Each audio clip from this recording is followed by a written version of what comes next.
შემდეგ დაერქვა ქართული კულტურა და ამ მომცემი როგორც თითოეული ჯგუფისთვის, რომელიც ჩვენი წარმატებული ქვეყნის, რომელშიც ჰარმონიული განაარსება ჩვენი მხრივ, რა თქმა უნდა, ჩვენ ყოველდღიურ რეჟიმში მუშაობთ იმ საკითხებზე, რომელიც ყველას ჭირდება და ჩვენგან არაერთხელ დაისვა ადეკვატური რეაგირების მშვიდობიანი თანაარსებობა, ერთი ქვეყნის ქალღის შენარჩუნება, იმ ქალღისა, რომელიც თავის თავში გულისხმობს. შესაბამისად დავიწყოთ იმ პრობლემებით, რაც რეალურად ჩვენი სტუმარი შევთანხმდეთ. დღეს ჰქონდა ორი მნიშვნელოვანი შეხვედრა.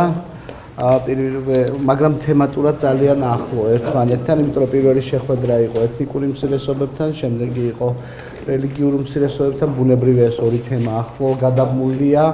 ორივე შეხვედრის ინიციატორი იყო სახალხო დამცველი და მე მინდა მადლობა უთხრა როგორც სახალხო დამცველს, ისევე ჩვენი აპარატის წარმომადგენლებს, ასევე ბუნებრივია ამ უმცირესობების წარმომადგენლებს, რომ ჩვენ ქონდა ძალიან სიღრმისეული და პრობლემატური დისკუსია იმ თემებთან დაკავშირებით, რომელიც ამ სფეროებში არსებობს და რომელთა გადალახვაც რეალურად ერთის მხრივ გახდის საქართველოს ბევრად უფრო მეტად საქართველოს, იმიტომ რომ საქართველო არის ტოლერანტობის კულტურა და ამავე დროს საქართველოს გახდის უფრო მეტად ევროპასაც, იმიტომ რომ ეს ის მიმართულება, რომელსკენ ჩვენ ყველა მივისწრაფით. ჩვენთვის ძალიან მნიშვნელოვანია, რომ მსგავს ფორმატში ტარდებოდეს შეხვედრები, დიალოგი ხელისუფლების უმაღლეს პირებთან, განსაკუთრებით მნიშვნელოვანი და აუცილებელია, რომ ეთნიკური და რელიგიური უმცირესობები ცნობდნენ თავს ჩართულად საზოგადოებრივ ცხოვრებაში.